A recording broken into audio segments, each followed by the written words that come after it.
Ya Ali Madad. Otherwise, Rai Abu Ali Missionary, wise number 830. 19th of August 1988, was in Northwest Jamaat Khan of Calgary.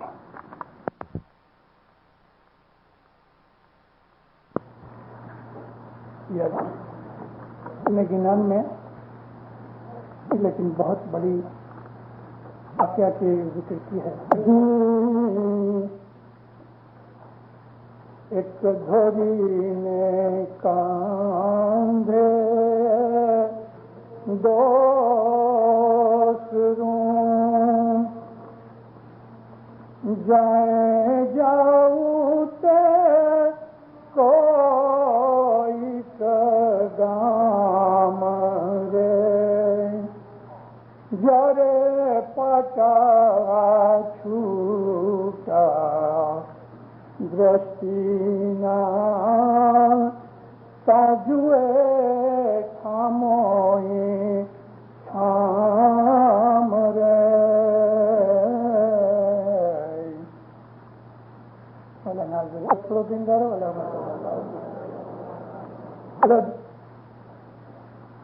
Bill English میں آکسن کہتے ہیں. ہندوستان کے اندر پرانے زمانے میں اور آج بھی چھوٹے چھوٹے گاؤں میں کسی کے اندر ہل چلانے کے لیے یا پانی کے کنویں میں سے پانی نکالنے کے لیے جس کو رہت کہتے ہیں جوتا جاتا ہے. مگر پانی کے کنویں کے اوپر جو رہت میں ہوتا ہے کیونکہ اس کو راؤنڈ راؤنڈ پھرنا پڑتا ہے اس لیے اس کی آنکھوں کے اوپر پٹی باندھ دیتے ہیں, چمڑے کے دو کھوپے سے باندھ دیتے ہیں کہ اس کو نظر نہیں آتا. یہ بیل سارا دن راؤنڈ پھرتا ہے. یہ راؤنڈ پھرنے میں یا تو پانی نکلتا ہے کنویں میں سے یا کسی کی آئل مل کے اندر گھانی ہوتی ہے تو بھی یہ راؤنڈ پھرتا رہتا ہے. تو جب اس کی آنکھیں بند کر کے اس کو ہٹا دیتے ہیں تو بیل اپنے دل میں ایسا خیال کرتا ہے کہ میں کسی مسافری پہ جاتا ہوں, ایک گام سے دوسرے گام میں جاتا ہوں. لیکن شام کو جب اس کا مالک اس کی آنکھیں کھولتا ہے تو یہ دیکھتا ہے تو یہ صبح ہی کی جگہ ہے, جوئے کا تھامو تھام, میں ادھر ہی ہوں. اب سارا دن چلتا رہا مگر کہیں گیا نہیں. پھر میں یہ ایک چھوٹی سی انسان کی لائف میں سے بات ایڈاپٹ کر کے کتنے اچھے طریقے سے اس کو ہماری لائف کے ساتھ لگایا. ایک آدمی پیدا ہوا, بڑا ہوا, شادی کی, روزی کمائی کی, ہو گیا, مر گیا. سارے عرصے کے اندر 50 سے 100 برس لگے.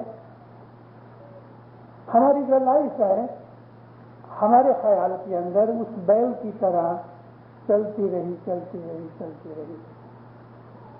لیکن حقیقت میں جب آنکھیں کھلیں تو پتہ لگا کہ جنم کے وقت میرا جو ٹرائل بیلنس تھا موت کے وقت وہ ایسے کا ایسا ہی ہے. شاید تھوڑا خراب ہو گیا. بہت تھوڑے لوگ ہیں کہ جنہوں نے امپروومنٹ کی اور تھوڑی ڈیبٹ کو نکال کے کریڈٹ بنایا.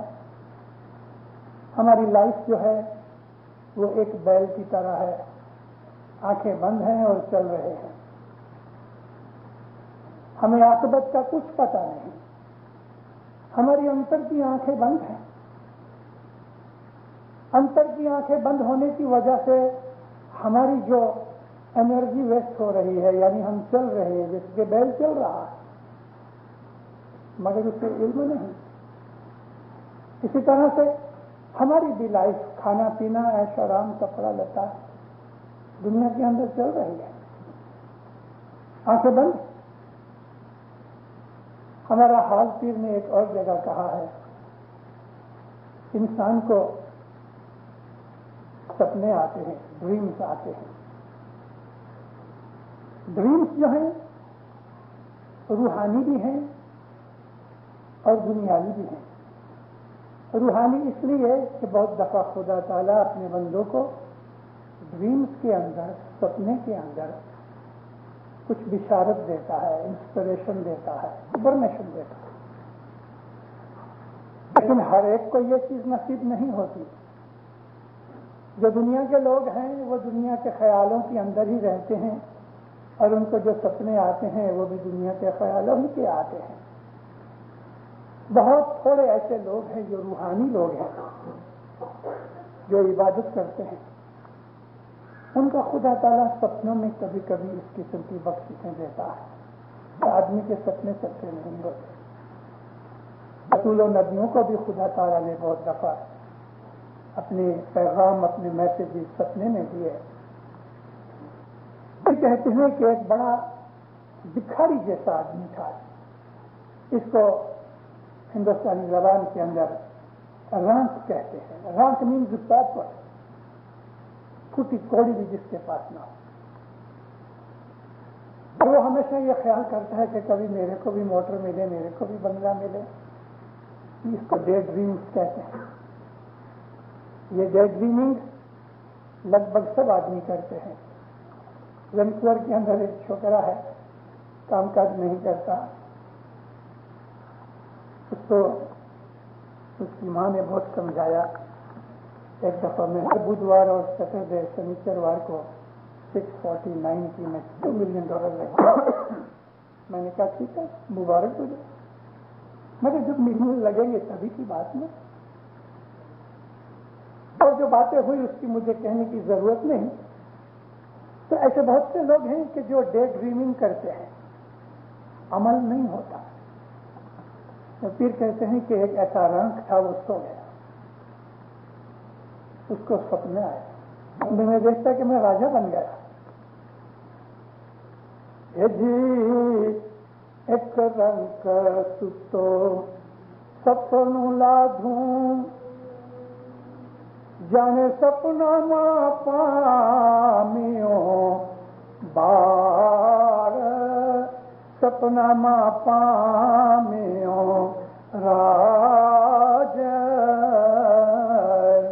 ہستی گھوڑا اتی گھنا پالکی پوتانے کاج. وہ زمانے کے اندر موٹر گاڑیاں نہیں تھیں. ہاتھی گھوڑے راجاؤں، بادشاہوں، امیروں کے پاس ہوئے. اس رانک نے بھی اس سپنا دیکھا کہ میں راجا بن گیا. ہاتھی گھوڑے، پالکیاں وغیرہ میرے آرڈر کے اوپر نوکر چاکر یہ سب ہیں. پھر کہتے ہیں کہ ایک وانجھنی تھی، ایسی عورت کے جس کو بچہ نہیں ہوتا، تو وہ بچے کے سپنے میں رہ لے. تو اس نے ایک سپنا دیکھا کہ مجھے بچہ ہوا، سہیلیاں اکٹھی ہوئیں اور بچوں کو کھلا پلا رہی ہیں. آنکھیں کھلیں تو کیا ہوئے، نہ بچہ ہے، نہ راج ہے، نہ موٹر گاڑیاں ہیں، نہ ہاتھی گھوڑے ہیں. اصلی انسان کی حالت ایسی ہے. امید رکھنا خدا کے دربار میں ایمان کی نشانی ہے. نا امیدی اسلام نے منع کیا ہے.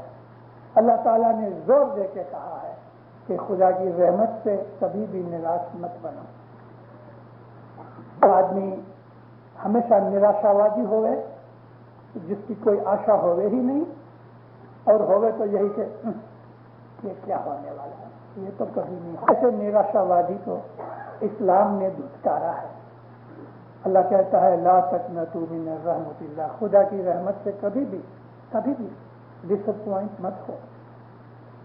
کیونکہ خدا جب دینا چاہے تو کوئی روک نہیں سکتا. لیکن اپنی جو انرجی ہے اس کو اسی خیال کے اندر کوئی بھی کام کاج کیے بغیر نکمی حالت میں بیٹھ کے کیا مجھ کو خدا دے دے گا، مجھ کو خدا دے دے گا، تو خدا دوسری جگہ کہتا ہے کہ انسان کو کچھ نہیں دیا جائے گا جب تک کہ وہ اس کے لیے محنت نہیں کرے گا. چاہے وہ محنت کتنی بھی چھوٹی ہو، مگر خدا راضی ہونا چاہیے. خدا کو ایک پتہ لگ جائے کہ یہ محنت کرتا ہے. تو یہ جو چیز ہے بہت بڑی چیز ہے ہمارے ایمان کے اندر اور ہماری لائف کے اندر. حضرت امام سلطان محمد شاہ کے بارے میں ایک دفعہ ریکریشن کلب میں آئے، مولانا بہت دیر بیٹھے، بہت سی باتیں کی.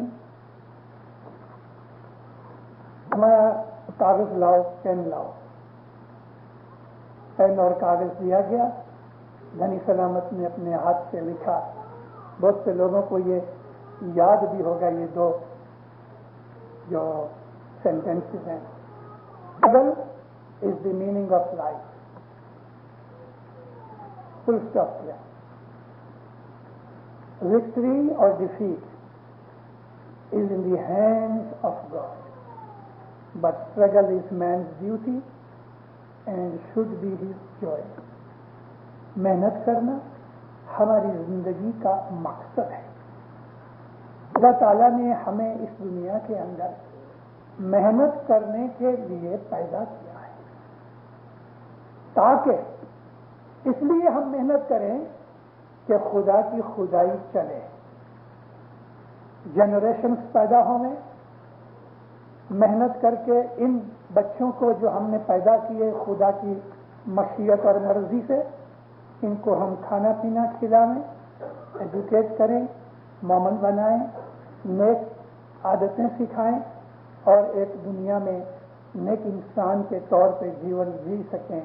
اس طرح اپنی اولاد کو تیار کر کے اور باقی کا وقت عبادت اور خدا تعالیٰ کی یاد میں گزار کے ہم جب اس دنیا سے گزر جائیں تو اس دربار کے اندر ہماری پرشنسا ہوئے، ویلکم ہوئے، اپریسیشن ہوئے. اولاد کے ہمارے پالنے پوسنے میں جو دکھ ملتا ہے خدا نے اس کو عبادت کا درجہ دیا ہے. اولاد ہماری نہیں، اس نے دی ہے. خدا کو اس دنیا کے اندر انسانوں کی حاضری چاہیے، اس لیے جنریشن چلتی رہے. اس کے لیے ہم کو خدا نے شادی کرنے کا اور اولاد پیدا کرنے کا حکم کیا. یہ ملکت اس کی ہے. اس لیے ہم ان بچوں کو جو خدا نے ہمیں بخشش دیے ہیں اچھی طرح سے رکھیں. ان کو مارنا نہیں چاہیے، ضرورت کے وقت ضرور ان کو تھوڑی سی پنشمنٹ دینی چاہیے، ایسی پنشمنٹ کہ جس سے ان کو کوئی بھی فزیکل یا مینٹل نقصان نہ ہوئے. سائیکولوجیکل پنشمنٹ بچے کے لیے بہت بڑی چیز ہے. مثال کے طور پہ کہ کبھی ہم بچے کو کہیں دیکھ تو اگر پاس ہو جائے گا تو میں تم کو ایک سائیکل لے دوں گا، کیمرہ لے دوں گا، کچھ بھی ایسی کچھ چیز، یہ اس کے لیے انسینٹو ہوگا. لیکن پرومس کرنے کے بعد کبھی ہم نے نہیں دیا تو بچے کی ساری زندگی ایک پرٹیکولر چیز خراب ہو جائے گی. اور وہ کیا؟ دوسروں کے اوپر بھروسہ رکھنا اس کے دل میں سے نکل جائے گا. اس چھوٹی عمر کے اندر ہم نے اس چیز کو نہیں سمجھا، لیکن بچے کے اندر جو سائیکالوجی ہے اس نے جو ریکارڈ کر لیا وہ بڑا ہو کے وہ ریکارڈ نکالے گا کہ اگر اس کے مات پتا نے اس کو دگا دیا تو دوسرے اس کے ساتھ کیا دگا نہیں کریں گے. بچے کو شاید معلوم بھی نہ ہو، بھول بھی جائے، مگر اس کی سائیکالوجی اس کے پیچھے چلی جائے. یہ بچے کے ساتھ یا کسی کے ساتھ بھی کبھی پرومس نہ کرو، اور اگر پرومس کرو تو پورا کرو.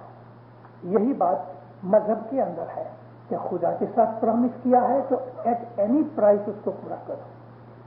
یہ روحانیت ہے. اگر بچہ نے ہماری بات نہیں مانی تو اس کو اس چیز سے دور رکھو یا اس کو وہ چیز نہ دو کہ جو چیز اسے پسند ہے. تو یہ سائیکولوجیکل پنشمنٹ اس کے لیے کافی ہے. اور یہ چیز بعد میں ایمان بنتا ہے کہ خدا تعالیٰ کو اگر میں نے یاد نہ کیا تو خدا مجھے بخشش نہیں دے گا. اور آپ مذہب کی سائیکالوجی پڑھ لو.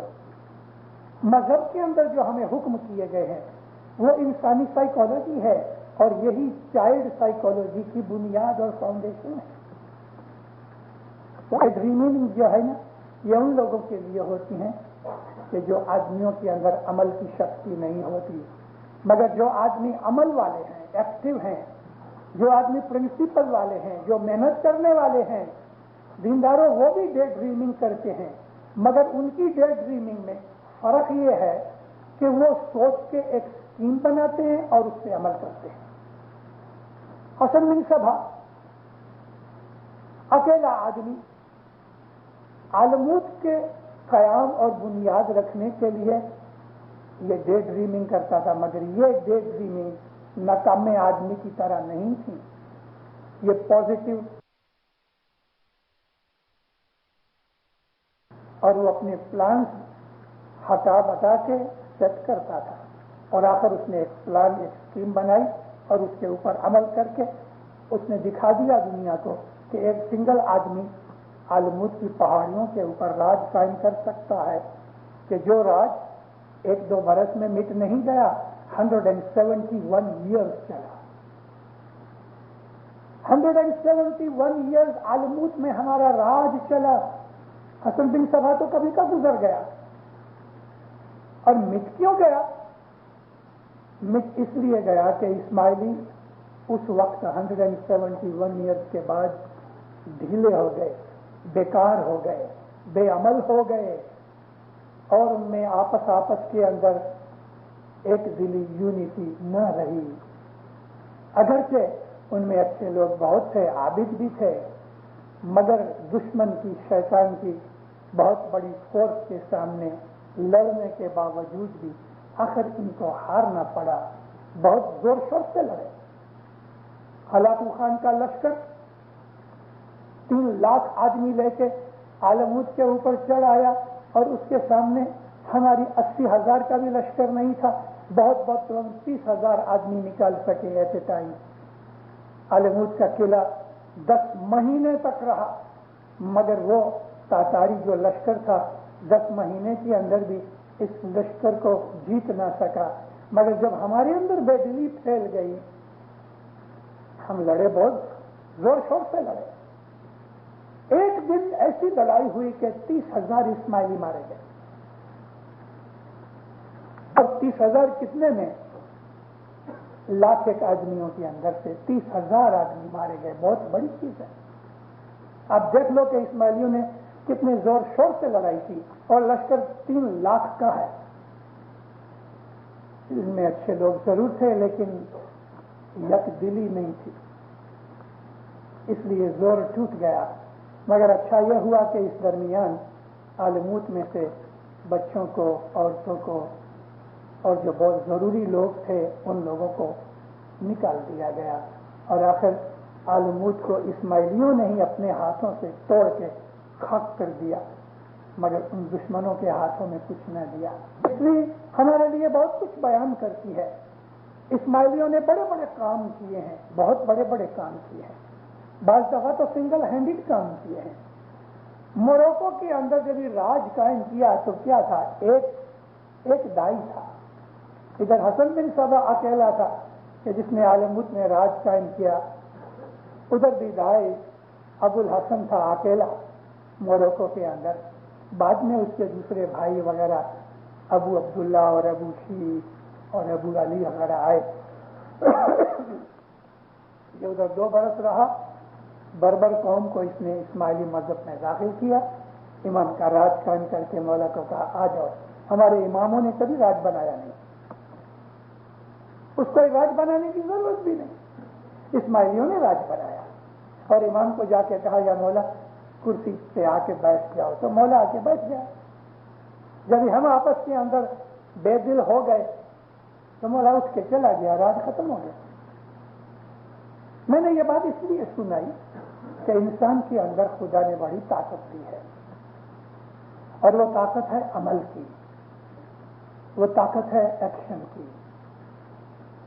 وہ طاقت ہے پریکٹس کی اور پریگمیٹزم کی۔ آدمی کو پریکٹیکل ہونا چاہیے، مگر خواہ جو آدمی اپنے وچاروں میں رہتا ہے وہ دنیا کے اندر اس طرح رہتا ہے جیسے ایک سویا ہوا آدمی ہے اور اس کو سپنے آ رہے ہیں۔ موت کے وقت جب یہ آنکھ کھلے گی اور اس وقت ہمیں حقیقت کا پتہ لگے گا تو ہمیں ایسا لگے گا کہ جہاں سے شروع کیا تھا وہیں ختم ہوا، کوئی مسافری نہیں ہوئی، کوئی بینیفٹ نہیں ہوا، کچھ نہ ہوا۔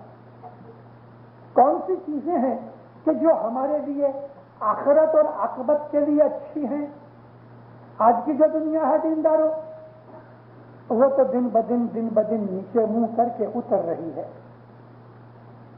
آج کی دنیا کی طرف آپ دیکھنے جاؤ گے تو آپ کو بہت بڑے نقصان میں سے اٹھانے پڑیں گے۔ اس لیے اپنی بیک گراؤنڈ، اپنے باپ دادا کی ٹریڈیشن اور پرانالیکا کو دیکھو کہ جس کے لیے حضرت امام ہمیشہ حکم کرتے رہے کہ تم اپنے باپ دادا کی ٹریڈیشن کے اوپر عمل کرتے رہو، تم اپنے باپ دادا کے دین کے اوپر عمل کرتے رہو۔ دنیا تو بہت بگڑ رہی ہے۔ آج 5 سال ہوئے ہیں، بلکہ 6 سال، 82 سے میں نے نارتھ امریکہ کے اندر جو وائزیں کی ہیں، ان وائزوں کے اندر 20-25% میری وائزیں ایسی ہیں کہ جن کے اندر میں نے پیروں کے گنان، اماموں کے کلام، ان چیزوں سے جو کچھ بھی میں نے حاصل کیا وہ جماعتوں کے سامنے رکھا کہ اے مومنوں، میں جس آپ کو بیان کرتا ہوں، معلوم نہیں کہ کتنے لوگوں کے ہاتھوں میں میری وہ پرانی وائزیں آئیں، مگر میں کہہ رہا ہوں اور ابھی بھی کہتا ہوں کہ یہ جو دنیا ہے جس میں آج ہم بسر ہو رہے ہیں، یہ دن بدن مشکل سے مشکل ہوتی جائے گی، بڑھتے جائیں گے، گناہ بڑھتے جائیں گے، ریاضی چنتا بڑھتی جائے گی، آدمی کی فرسٹریشن بڑھتی جائے گی، مجھارا کنفیوژن بڑھتا جائے گا، انسان مینٹلی اسپرچولی روز بروز ویک سے ویکر ہوتا جائے گا۔ اور یہ 10-20 برس کے لیے نہیں، 120 ایئرس کے لیے کہہ رہا ہوں۔ نیکسٹ 120 ایئرس جو ہیں، آنے والے 125 سال دینداروں، دنیا کے اوپر بہت خراب ہیں۔ اسپرچولی کہہ رہا ہوں، بہت خراب ہے۔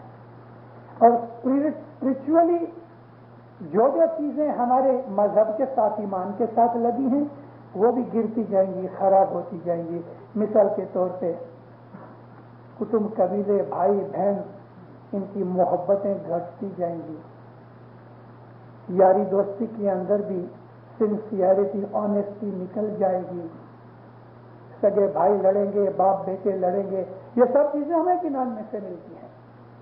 یہاں تک کہ دنیا کے اندر سب سے اچھا اگر کوئی ایگزامپل خدا کی محبت کا ہم دیتے ہیں تو کہتے ہیں ماں کا پیار، ماں کی محبت۔ اور حقیقت یہ ہے کہ ماں کی محبت کی لیول میں دنیا کی اور کوئی محبت نہیں آتی، لیکن آج ماں کی محبت بھی خراب ہو رہی ہے۔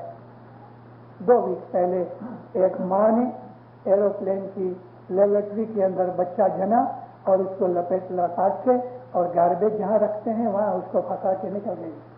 ماں کی محبت کہ جو خدا کی محبت کا سیمپل ہے، اس کا کیس آج چل رہا ہے۔ گئے سال ایک ایسا واقعہ بن گیا وینکوور کے اندر، ایک ماں کچھ کام کا چل رہی تھی، 3 برس کی لڑکی نے کچھ شور بچور مچایا، بہت سمجھایا، مانی نہیں، اس کو غصہ آیا، ڈرگ کھانے والی ماں 3 برس کی لڑکی کو اٹھایا اور وہ جو واشنگ مشین تھی اس میں ڈال کے واشنگ مشین چلا دی، بچی کو مار ڈالا۔ آج کی اس کلجگ کے اندر اگر ماں کی محبت یہ لو لیول کے اوپر آ گئی تو باقی محبتوں کا کیا ذکر کرتے ہو دینداروں؟ سگے بھائی ایک دوسرے کو مار ڈالتے ہیں، عورت مرد کی دشمنیاں تو آج بڑھ رہی ہیں۔ عورتیں، اور یہ سارا ہماری قوم کے اندر بھی آ رہا ہے کہ پیسے کی خاطر عورتیں ہسبینڈ کے ساتھ جھگڑا کر کے اس کو کہتے ہیں مجھے طلاق دے اور 50% ملکت میں سے دے دے۔ بھائی تو نے کیا کیوں؟ اس لیے کہ اس ملک کا لا ایسا ہے۔ آج عورتیں ہماری اس حالت تک پہنچ گئی ہیں۔ ابھی تک کچھ نہیں ہوا، مولا بچا کے رکھے۔ آنے والے جو زمانے ہوں گے اتنی مصیبتیں بڑھیں گی، یاد رکھو دینداروں، دنیا کے اوپر اتنی مصیبتیں آئیں گی کہ انسان کو سکھ کا سانس لینا مشکل ہو جائے گا۔ دنیا کی زندگی کرون، بھیانک، مزریبل ہو جائے گی۔ مال بہت ہوگا، موٹر بنگلے بہت ہوئیں گے، گھر میں نوکر چاکر کے جگہ مشینری کام کرے گی، ٹیکنالوجی بہت بڑھ جائے گی، مگر اندر کی جو شانتی اور سکھ ہے وہ اس طرح اڑ جائے گی کہ جیسے دھوپ کے اندر پانی اڑ جاتا ہے۔ تو پھر ہم کیا کریں گے؟ ہم کیا کریں گے؟ اس کا خلاصہ پیروں نے اور اماموں نے کہا ہے، بندگی کرو، وہ کام کرو کہ جس کام سے آپ کے دل کو راحت ملے، وہ کام کرو کہ جس کام کے کرنے سے آپ کو انکریجمنٹ ملے، وہ کام کرو کہ آپ کے دل کے شوق ابزاربر پاورفل ہو جائیں۔ مولانا حضرت امام فرماتا ہے، میرے بچوں اگر تم برابر بندگی کرتے رہو گے، بھلے تمہیں دنیا کے اندر چنتا آئے گی، فکر آئے گی، تمہیں دکھ آئیں گے، لیکن تم دکھی نہیں بنو گے۔ کوئی چنتا ہوئی گی سب سے، مگر دکھی نہیں بنو گے، اس لیے کہ تمہارے شوق ابزاربر پاورفل ہوں گے، تمہیں خدا کے اوپر یقین ہوگا، تمہیں اس بات کے لیے یقین ہوگا کہ جو کچھ ہوتا ہے وہ خدا کرتا ہے اور بہتر کرتا ہے۔ آپ کے دل کے اندر بے چینی نہیں ہوئے گی، آپ کے دل کی شانتی کا بھنگ نہیں ہوئے گا، آپ کے دل میں سکون رہے گا۔ آدھی روٹی ملی تو بھی خوشی ہوئیں گے، اگر پوری پیٹ بھر کے ملی تو بھی خوشی ہوئیں گے۔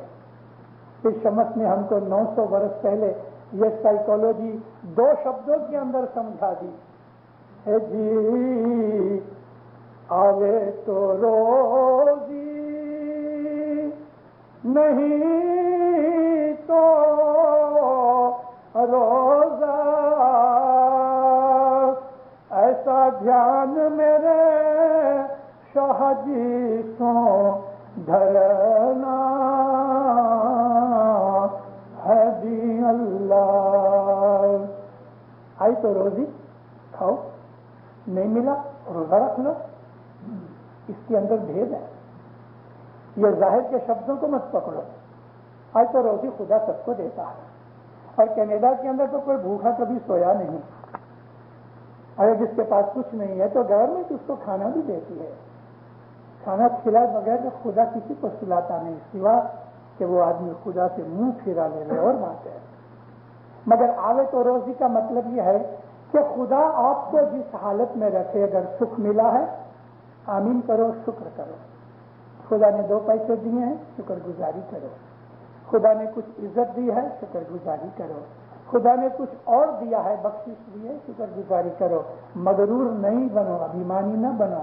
اور اگر خدا نہ کرے کوئی آپ کا مال دولت چلا گیا ہے، آپ کا کچھ نقصان ہو گیا ہے، تو پیر کا کہنا کیا؟ روزہ رکھو۔ روزہ رکھنے کا مطلب کیا؟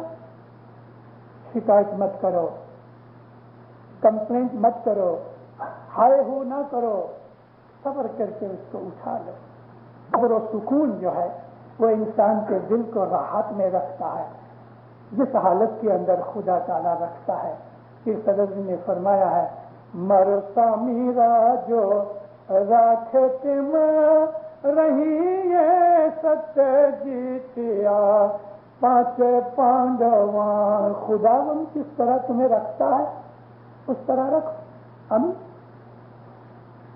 ایک واقعہ میں کبھی کبھی واعظوں میں کہا کرتا ہوں، ایک بہت بڑی عابد عورت تھی رابعہ بصری۔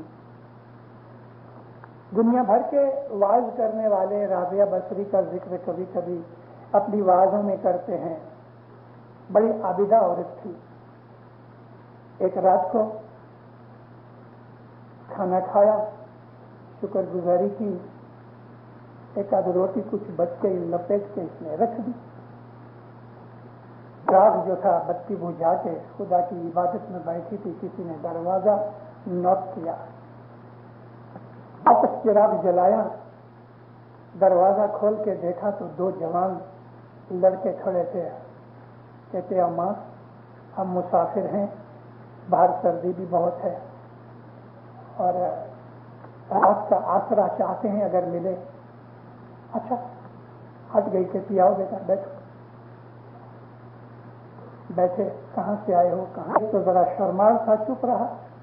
دوسرے نے کہہ دیا ہاں ہم اگر کچھ مل جائے بھلے تھوڑا سا، بیٹھو۔ نے دیکھا 2 جوان بچے ہیں، مسافری کر کے آئے ہیں، ضرور بھوکے ہوں گے۔ اس نے اپنے غلام کو اٹھایا،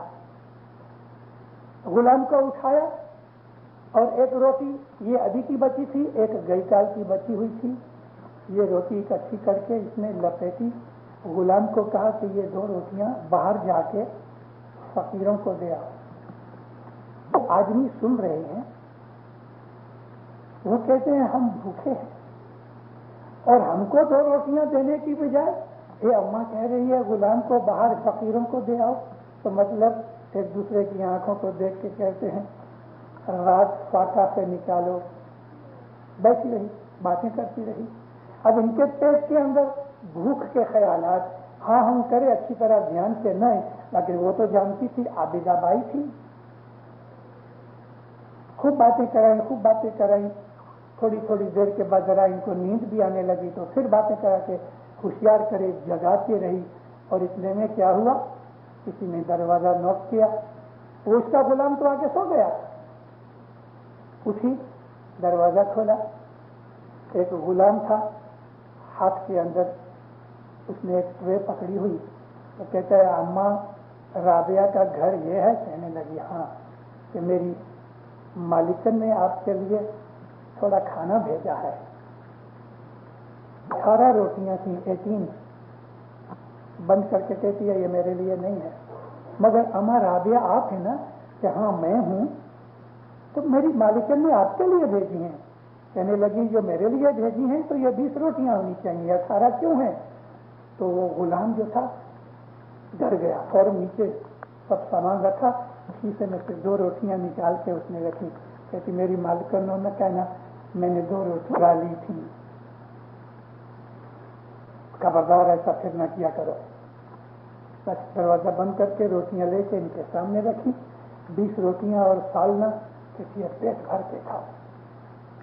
خوب کھایا پیا, سو گئے. صبح اٹھے, پوچھتے ہیں اماں یہ رات کا جو واقعہ تھا وہ کیا تھا؟ گھر میں 2 روٹیاں تھیں, ہم کو وہ 2 دے دیتے تو کافی تھی, لیکن آپ نے وہ 2 روٹیاں فقیروں کو دے دی. تو ہم تو بڑے نراش ہو گئے کہ جو 2 روٹیاں گھر میں تھی وہ بھی فقیروں کو مل گئیں, اور آپ کے پاس بھی روٹیاں آئیں تو آپ کو کیسے پتہ لگا کہ 20 روٹیاں ہونی چاہیے؟ کہنے لگی بیٹا رسول اللہ فرمایا کہ جب تم کوئی خیرات میں کوئی چیز دو, خیرات کرو تو 10 دنیا 70 در آخرت. 10 گنا تو خدا تم کو امیڈیٹلی دے گا اگر مانگو تو, اور 70 گنا تو تم کو خدا اس کا عوض آخرت کے اندر روحانی طور پہ دے گا.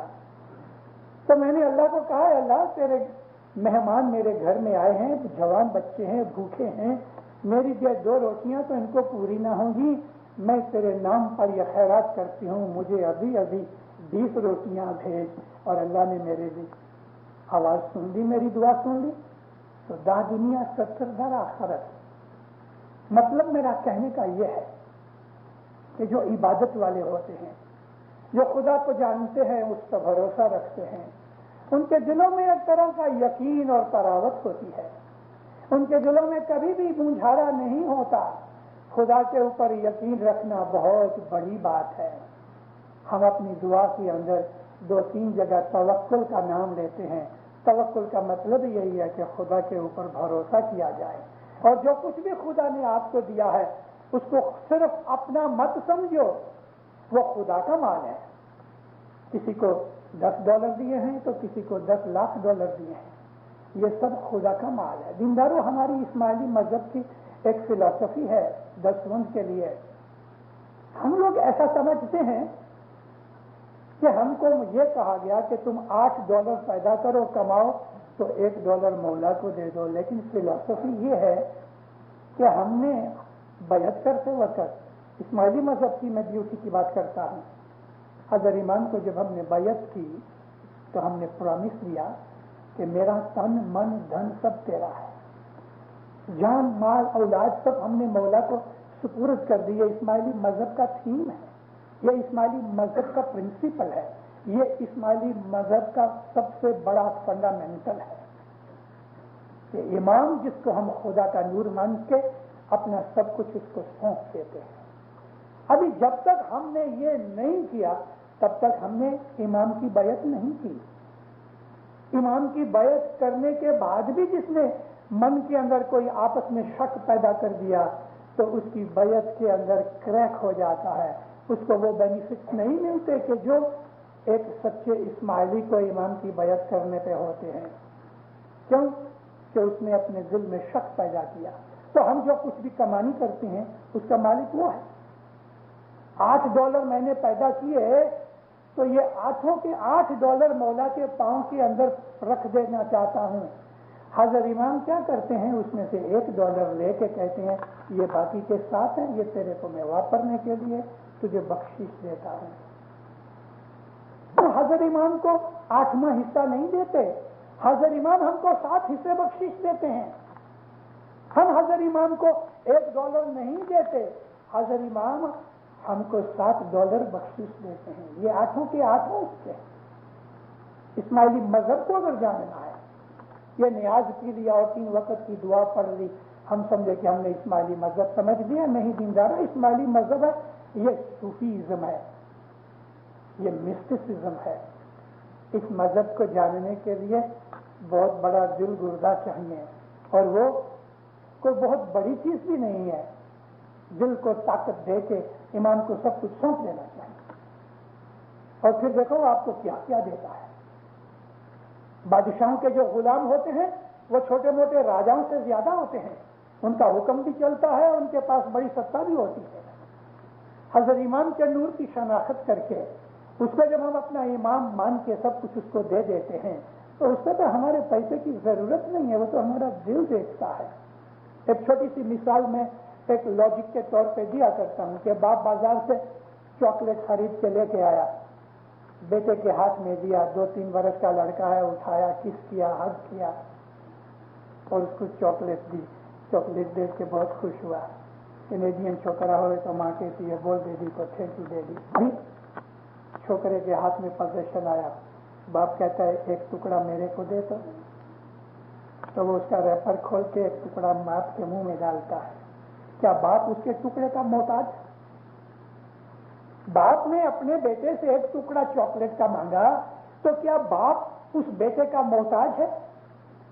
اگر باپ چاہے تو 10 چاکلیٹیں خود کھا سکتا ہے. بیٹے سے مانگنے کا کارن یہی کہ بیٹے کے دل میں اس کے لیے کتنی محبت ہے، اس کی ایکسپریشن بیٹے کے اندر پیدا ہو گئے، اور بیٹا بھی جلدی سے ریپر کھول کے چھوٹا ٹکڑا باپ کے منہ میں ڈالتا ہے تو باپ محبت سے اس کو چوم لیتا ہے. باپ کو اس چاکلیٹ کے ٹکڑے کی کوئی ضرورت نہیں. مولانا حضرت امام کو ہم نے $1 دیا کہ نہ دیا، اس کا کوئی خزانہ گھٹنے والا نہیں، نہ اس کے گھوڑے بھوکے مرنے والے ہیں. مگر مولا یہ دیکھنا چاہتا ہے کہ تمہارے دل میں میرے لیے کتنی محبت ہے. وہ چاہے تو زمین و آسمان کو سونا اور چاندی بنا سکتا، اس کو تو کوئی ضرورت ہی نہیں. مولا علی علیہ السلام فقیری میں رہتے تھے. فقیری کا مطلب یہ ہے کہ گھر میں کچھ نہیں تھا. ایک چمڑے کا گدیلا تھا، اس کے اندر یہ جو کھجور کے پتے بھرے ہوئے تھے، اور گھر میں کچھ نہیں. ایک مٹی کا رکھنے کے لیے گاگر کی طرح مٹکا تھا. کوئی فرنیچر نہیں، کوئی نیچے زمین کے اوپر قالین کافی کچھ نہیں. لڑائی کے اندر جو لوگ قیدی ہو گئے ان میں سے ایک عورت باندی کے طور پہ، میڈ کے طور پہ، وہ زمانے کے اندر سلیوز بکتے تھے. تو ایک میڈ مولا کے بھاگ میں آئی اور بی بی فاطمہ کو یہ میڈ ہیلپ کرے. یہ جو میڈ تھی بہت بڑے ایجوکیٹڈ خاندان سے ایران میں سے آئی تھی، بڑی پڑھی لکھی تھی. قانون اس زمانے کے قانون کے حساب سے یہ غلام ہے. اگر مالک گھر کے اندر کھاوے، جو کھاوے بچا کھچا ہوئے تو اس کو ملے. اب مولا کے گھر کے اندر فقیری کیسی کہ بی بی فاطمہ جو بارلے کو جو کہتے ہیں، بارلے کی کوٹ کوٹ کے اس کی ایک روٹی بناوے. مولا مرتضی علی یہ روٹی جب گرم گرم ہوئے تو چھری لے کے اس کے 30 ٹکڑے کرے، 30 ٹکڑے بناوے. گرم گرم اس لیے کہ نرم ہوتی ہے. جو کی روٹی اگر سوکھ جاوے تو اس کو ہاتھ سے توڑا نہیں جا سکتا، اتنی وہ ہارڈ ہو جاتی ہے. مولا ایک ٹکڑا اپنے دانتوں سے چباوے، اوپر سے پانی پیے، بس 24 آورز میں یہ مولا کا کھانا ہے. اس کے ساتھ نمک، اس کے ساتھ سالن، اس کے ساتھ گریوی وغیرہ کوئی چیز نہیں، کچھ نہیں. ایک دفعہ حضرت حسن حسین نے سوچا بیٹوں نے کہ ابا روکھی روٹی کھاتے ہیں، چلو تھوڑا سا بٹر لگا دیں۔ تو یہ 30 ٹکڑے کر کے مولا مرتضی چمڑے کی ایک بیگ بنائی ہوئی تھی، اس میں رکھ دے، کپڑے میں لپیٹ کے اندر رکھ دے، روز ایک ٹکڑا اس میں سے کھاوے، اور کچھ کھانا آوے تو بچے اور بی بی فاطمہ کھاوے، لیکن مولا خالی ایک ٹکڑا جو کی روٹی کھاوے۔ تو امام حسن حسین نے اس کے اوپر تھوڑا بٹر لگا کے لپیٹ کے رکھ دیا۔ مولا مرتضی بہت ہنسے، اور یہ سارے کے سارے ٹکڑے مولا مرتضی نے غریبوں کو دے دیے، اور اس میں جتنے ٹکڑے باقی بچے تھے اتنے دن بھوکے رہے۔ بی بی فاطمہ کو واپس ایک روٹی بنانے کے لیے کہا، بازار جا کے ایک چھوٹا سا لوک لے کے آئے اور چمڑے کی یہ بیگ کو لوک سے بند کرے، اس لیے کہ حسن حسین واپس اس میں بٹر نہ لگا دے۔ یہ مولا کی رہنے کی کنڈیشن تھی۔ دین و دنیا کا بادشاہ جس کو ہم اللہ کا نور کہتے ہیں، اس کی یہ کنڈیشن میں ایک فلسفی تھی۔ کیا تھی؟ جو مرید تھے وہ بھی ایسے ہی غریب تھے، اس لیے ان کی جو دسوند آتی تھی وہ اتنی تھوڑی ہوتی تھی کہ مولا کھاتے نہیں تھے۔ دینداروں، ہم جو دسوند دیتے ہیں، حضرت امام کے ٹیبل کے اوپر جو کھانا پینا ہے وہ ہمارے دسوند کی ہوتی ہے۔ اگر ہم دسوند برابر نہیں دیتے تو مولا کا کھانا پینا بھی نیچے آ جاتا ہے۔ آج تو الحمدللہ ہماری جماعت بہت مالدار ہے اور مولا بھی ہمارے اوپر راضی ہے، اور ہم اس مولا کی کنڈیشن کے اوپر بھی راضی ہیں، مگر اس زمانے کے اندر حالت ایسی، کیونکہ دسوند باقی کا جتنا بھی پیسہ ہے مولا اس کو ہاتھ نہیں لگاتا، وہ فلنتھراپک کاموں کے اندر، دوسری خیراتوں کے اندر چلے جاتا ہے، لیکن دسوند جو ہے وہ مولا کا آہار ہے، وہ کھانا کھاتا ہے۔ اور مولا مرتضی کے زمانے میں یہ حالت اس لیے تھی کہ مرید تھوڑے تھے اور بہت غریب تھے۔ اب یہ جو غلامڑی گھر کے اندر آئی، جب اس نے یہ حالت دیکھی کہ اگر سیٹ اور سیٹھانی اچھی طرح نہیں کھاتے تو مجھ کو کیا ملے گا، وہ کیمیا گر تھی۔ ایک دن گھر میں کوئی تھا نہیں، پیتل کی ڈھال تھی، ڈھال کہتے ہیں انگلش میں شیلڈ کو، کہ جس کو پکڑ کے لڑائیوں میں لڑا جاتا ہے، بڑی ہیوی تھی۔ اس نے ڈھال اتاری، دیوار کے ساتھ ٹنگی ہوئی تھی، اور اپنے گھر کے پیچھے کی طرف جا کے اس نے کچھ دوا وغیرہ اکٹھی کی ہوئی تھی، کیمیا بنایا، کیمسٹری سے لگا کے اس کو گرم کیا، اور یہ دوا اس کے اوپر جو ڈالی نا تو وہ شیلڈ سونے کی ہو گئی۔ دل میں بہت خوش ہوئی کہ میرا سیٹ سونے کی شیلڈ، اتنا بہت سونا دیکھ کے ایسا خوش ہو جائے گا، اس کی بھی حالت اچھی ہو جائے گی اور میرے کو آزاد کر دے گا، فری کر دے گا۔ بہت خوش ہوئی۔ مولا جب گھر کے اندر آئے تو مولا کے پاس کہتے تھے، یا مولا، میں نے آپ کی ایک خدمت کی ہے، میں نے آپ کی غریبی دور کر دی ہے، میں نے آپ کو بہت مالدار بنا دیا ہے، اب میرے کو فری کر دو۔ مولا فرمائے، کیا بات ہے کہ تو نے مجھے بڑا مالدار بنا دیا؟ اب وہ سونا ہو گیا تھا نا تو ڈھال پہلے سے بھی زیادہ وزندار ہو گئی، کیونکہ سونا جو ہے وہ ہیویسٹ میٹل ہے آفٹر مرکوری، مرکوری سونے سے زیادہ ہیوی ہے۔ تو مولا کو کہتے ہیں، آپ ادھر آؤ۔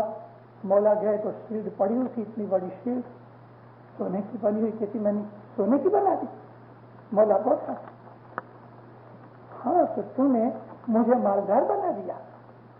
کہتی ہاں، اب آپ میرے کو آزاد کر دو۔ فرمایا، میں نے تجھے آزاد کیا ہے نا۔ اللہ نے ہاتھ میں نیزا تھا، نیزا یعنی اسپیئر ایسا مارا، شیلڈ جو تھی سونے میں سے واپس ٹرن ہو کے پیتل کی ہو گئی۔ اس کی آنکھیں کھول، میں آ میرے ساتھ۔ باہر ایک بہت بڑا پتھر تھا، کوئی آدھے پونے ٹن کا پتھر۔ مولا نے اپنا پاؤں مارا، پتھر سونا بن گیا۔ فرمایا، اٹھا لے۔ وہ پاؤں پہ گر گئی۔ کہتی، یا مولا، آپ کے پاس یہ طاقت ہے اور یہ فقیری لینے کی ضرورت؟ فرمایا، مجھے دنیا کے کھانے پینے کی کوئی ضرورت نہیں، تو یہ سمجھتی ہے کہ میں غریب ہوں۔ تو عورت مسلمان ہو گئی اور امام ہی کی فیملی میں کسی کے ساتھ اس نے شادی کر لی۔ امام کو پیسے کی کوئی پرواہ نہیں، لیکن ہم کو مولا چانس دینا چاہتے ہیں۔ ہم کو چانس دینا چاہتے ہیں. یاد رکھو دینداروں، رسول اللہ کی ایک بات سناتا ہوں. فرماتے ہیں کہ اگر کوئی آدمی غریب ہو گیا ہے، اگر کوئی آدمی پیسے کی تنگی میں آ گیا ہے، اگر کوئی آدمی قرض دار ہو گیا ہے اور اس میں سے اس کو نکلنا ہے، تو رسول اللہ فرماتے ہیں کہ اس کو کہو کہ وہ 10 برابر دے. 10 کا شبد اس زمانے میں نہیں تھا، عشر و زکات. 10 برابر دے اور صدقہ کرے. صدقہ، رسول فرماتے ہیں صدقہ دینے سے خدا کا غصہ ٹھنڈا ہوتا ہے. ہم جب گناہ کرتے ہیں تو خدا ہمارے اوپر غصہ ہوتا ہے. اس کا غصہ ٹھنڈا کرنے کا ایک راستہ نبی فرمایا صدقہ کرو. صدقہ کیا ہے؟ کہ جو بہت دکھی ہیں، مند ہیں، ان کو چھپا کے ان کی مدد کرو، ظاہر مت کرو.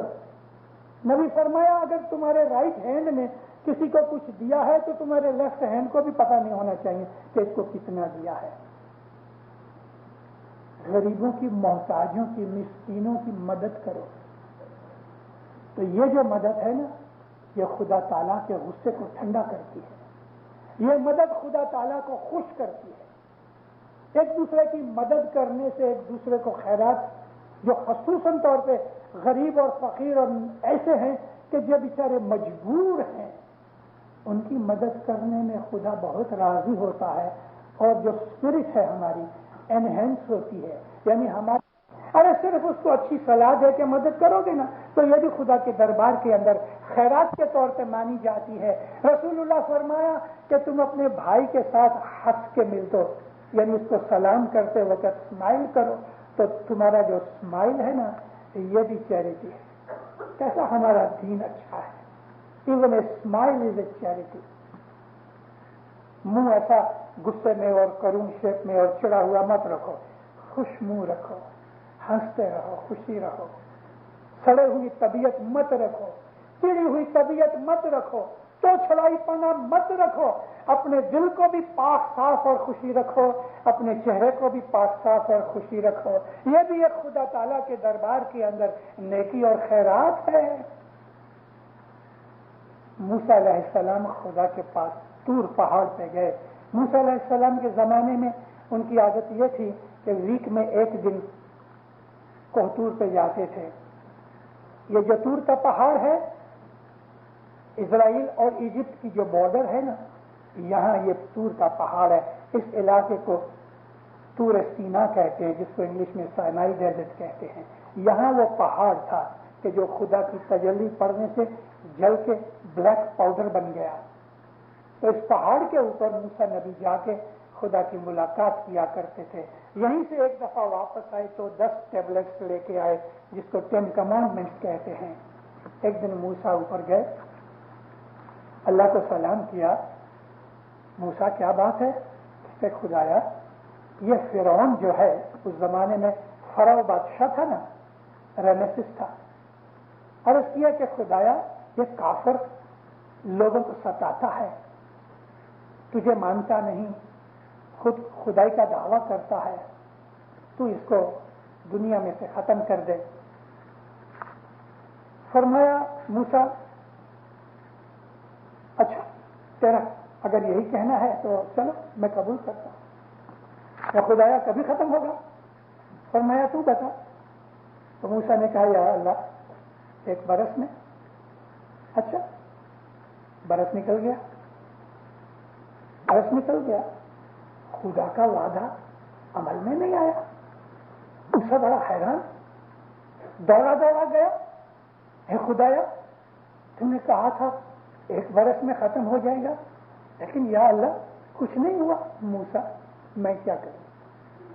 کیوں؟ تو کل شیء قدیر ہے، آل مائٹی ہے. ہاں لیکن میں نے بھی قاعدے بنائے ہیں نا.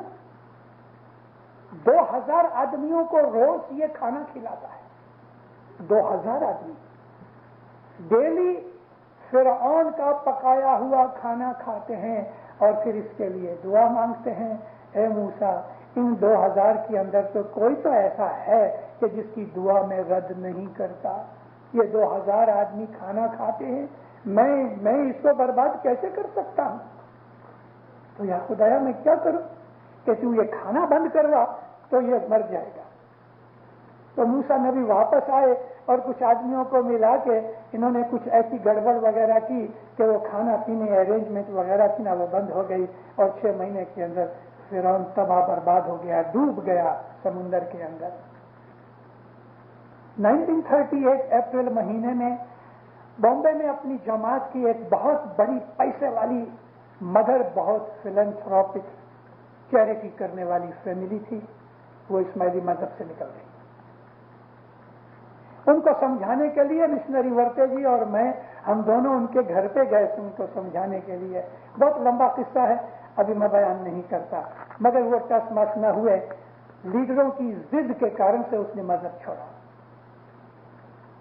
پاسٹ میں ایسا بہت ہوا ہے کہ لیڈروں کی وجہ سے ہمارے بہت سے مذہب میں سے نکل گئے۔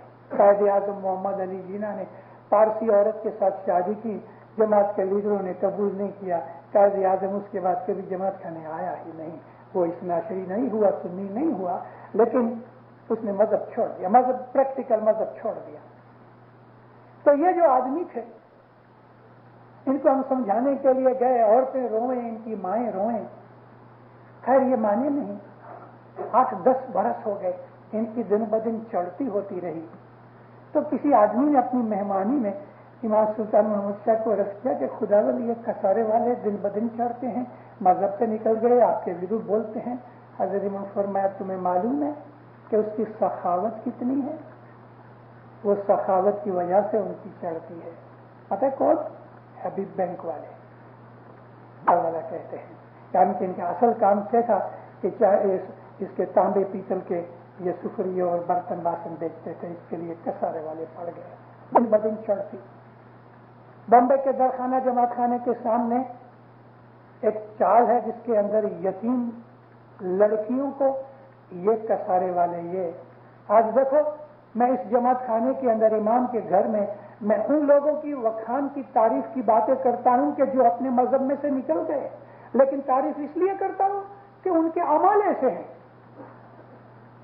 کھوجا انہوں نے آرفنیج بنایا، کھوجا ہونا چاہیے بھلے اثناعشری ہوئے کہ اسماعیلی ہوئے، یہ لوگ اسماعیلی چھوکریوں کو بھی رکھتے ہیں، اثناعشری چھوکریوں کو بھی رکھتے ہیں، ان کو پالتے ہیں پوستے ہیں، چھوٹی چھوٹی بچیاں 3, 4, 5, 8, 10 برس کی اینی ایج یتیم جو ہوتی ہے نا ان کو یہ لوگ لے لیتے ہیں، وہاں ان کو پالتے پوستے ہیں، بہت بڑے پیمانے اور امیری حساب سے نہیں، لیکن ادھر کی نارمل جیون کے حساب سے ان کو پال پوس کے بڑا کرتے ہیں، ایجوکیشن دیتے ہیں، اور جب بھی 16, 17, 18 برس کی لڑکی ہو جاتی ہے تو اس لڑکی کی جہاں مرضی ہوئے وہاں اس کی شادی کرتے ہیں، شادی کا سارا خرچ مات پتا بن کے یہ لوگ خرچ کرتے ہیں، اتنا نہیں کہ شادی کر کے چھوڑ دے لے، ہر عید کے طور کے اوپر جب بھی کوئی پرسنگ آتا ہے تو بھلے یہ لڑکیاں یتیم بیوہ ہو کے اس کے بعد شادی شدہ کر کے چلی گئی،